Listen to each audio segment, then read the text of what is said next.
To get this presentation started, I will present you with the words of Sir Edmund Hillary, the first man to climb Mount Everest and a New Zealander.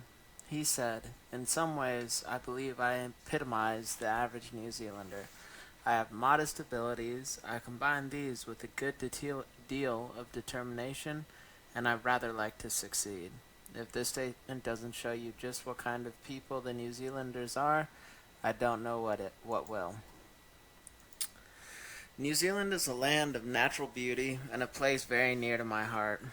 When I was given the task of choosing a country to present on, I jumped at the chance to impart some of the knowledge that I have gleaned from both personal experience and my recent research into the country.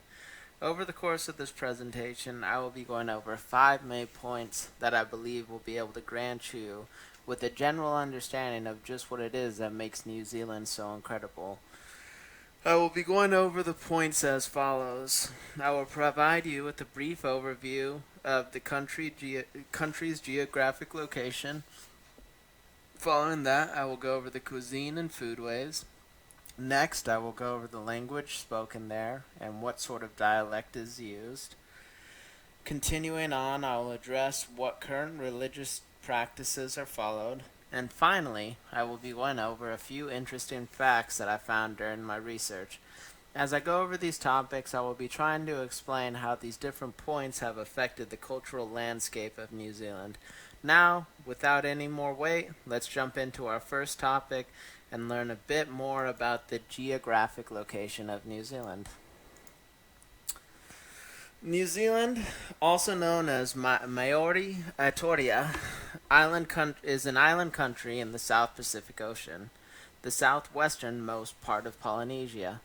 New Zealand is a remote island, one of the last sizable territories suitable for habitation to be populated and settled, and lies more than 1,000 miles, 1,600 kilometers southeast of Australia, its nearest neighbor.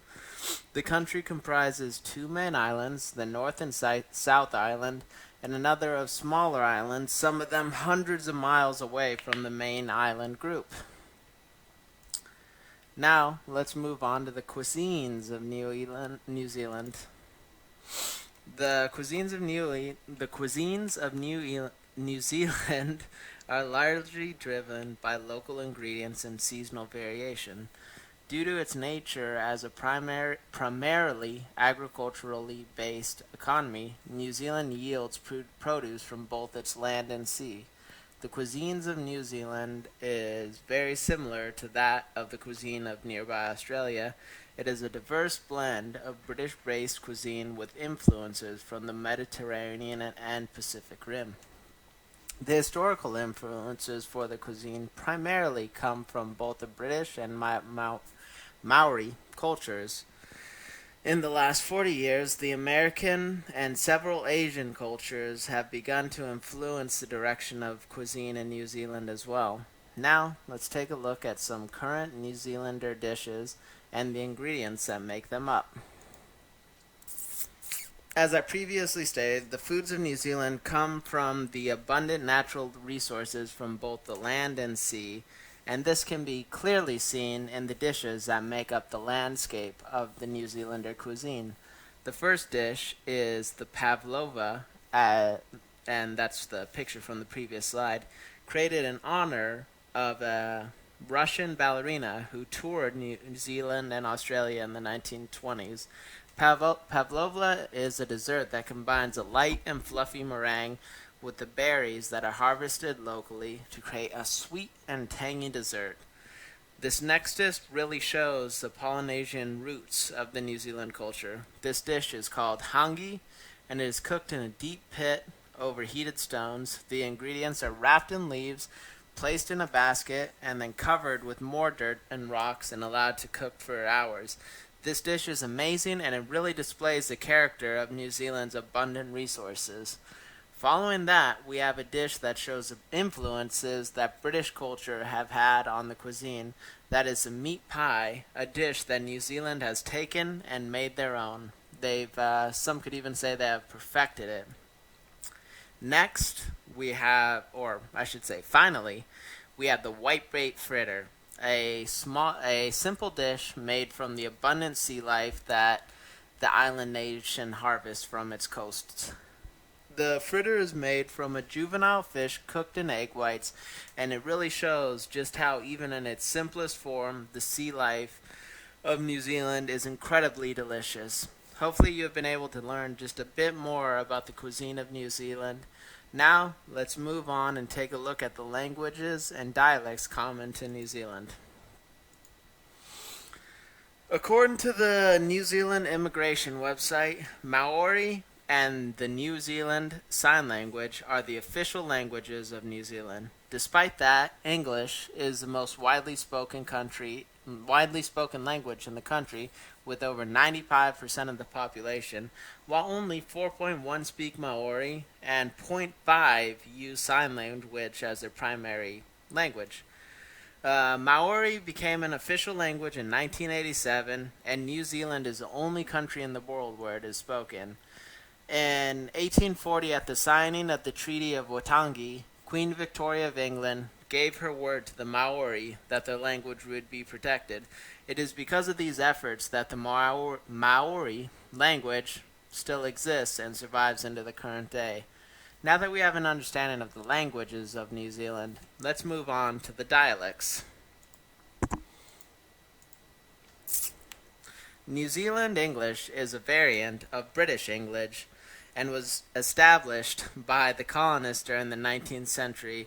It is the newest native-speaking variety of English language in use today, and has only become developed and distinctive in the past 150 years. The most distinctive influences on the New Zealander dialect of English come from Australia, England, Ireland, Scotland, and the Maori peoples. The new dialect began to form by adopting Maori words to describe the different flora and fauna of New Zealand that English did not have words for at the time. That mixed with the accents from the immigrants coalesced to create a strange mix that has become the New Zealander dialect. Now that we have a grasp on both the languages and the dialects of New Zealand, I feel like it's time that we take a look at the religions and how they have influenced the culture of New Zealand.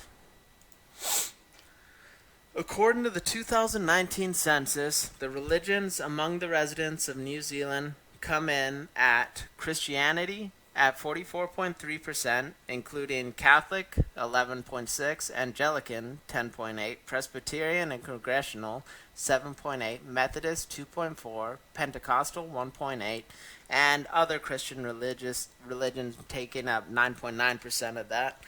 Following that, we have Hindu at 2.1%, Buddhist at 1.4, Maori Christian at 1.3, Islam at 1.1, and all other religions, including Judaism, spiritualism, and many other New Age religions at 1.4% of the population, while a gigantic 38.5% of the population state no religion, and the remaining 8.2% is unidentified or unstated. Now that we have an understanding of the breakdown of the religion, let's take a look at how those religions have influenced the culture and vice versa.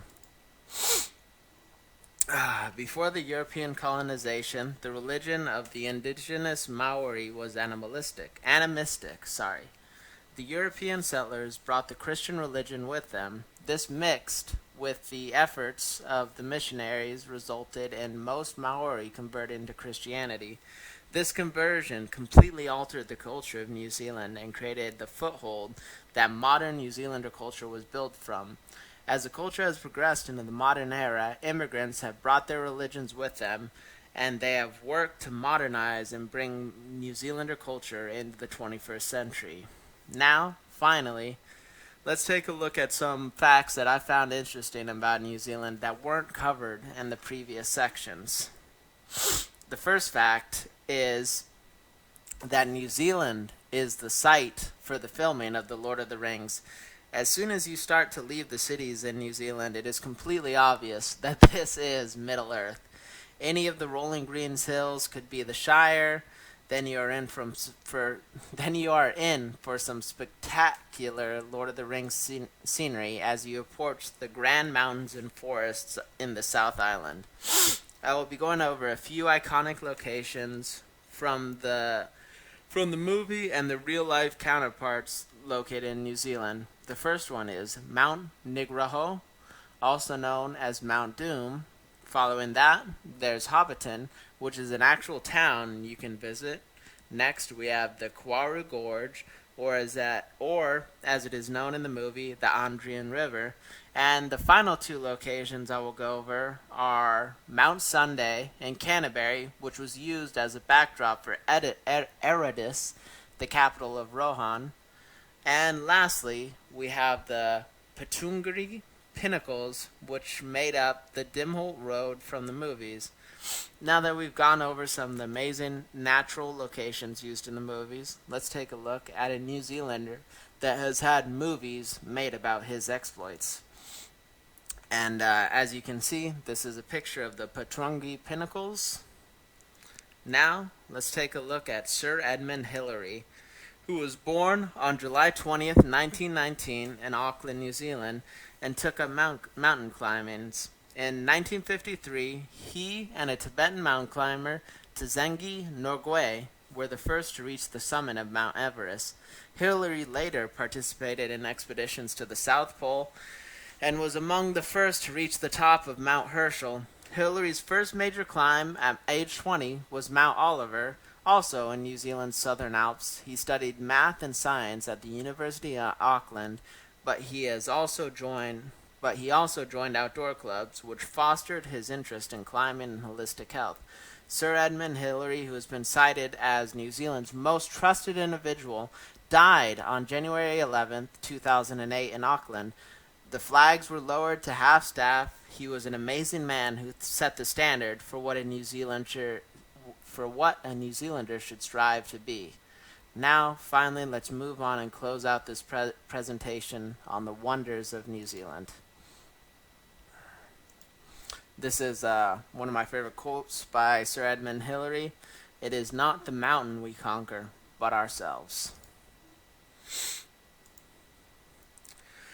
Over this course of the presentation, I hope I've been able to give you a deeper understanding of how amazing New Zealand is. We went over where New Zealand is located, the local cuisines and ingredients, the language and dialect, the religions of the country, and finally, we close this presentation with a few interesting facts about the natural landscape and one of the most amazing people to have come out of the country of New Zealand. I hope I've been able to give you a reason to want to visit New Zealand on your own. It is an amazingly beautiful country filled with fantastic people.